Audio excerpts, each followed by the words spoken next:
יודע, אבל הוא יצא מזה. הוא יצטרך הרבה אנשים שיעזרו לו. הוא יצא מזה. אבל זה לא רק הוא על המסוק בדרך לשיקום.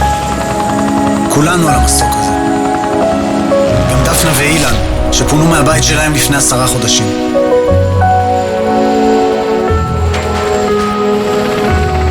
ואילי, שמתעורר בפחד 5 פעמים בלילה.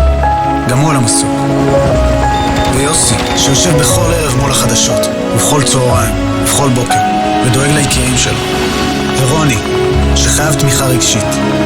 הרבה אנשים שצריכים הרבה אנשים שיתמכו בהם. אבל נצליח לצאת מהסערה הזו. כי נהיה יחד. כמו במלחמה, ככה גם בשיקום. נעזור לאלה שלידינו להתרומם ולא נעזוב אותם. זו צוואתם של אלה שאיבדנו בדרך.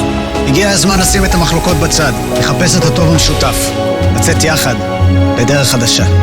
מפעל הפיס והשלטון המקומי והאזורי מחויבים להשקיע יותר מ100 מיליון שקלים לשיקום החברה בישראל. אלה האחים שלנו. זו הקהילה שלנו. אנחנו מחויבים להחזיר לה. מפעל הפיס, הכל חוזר לקהילה.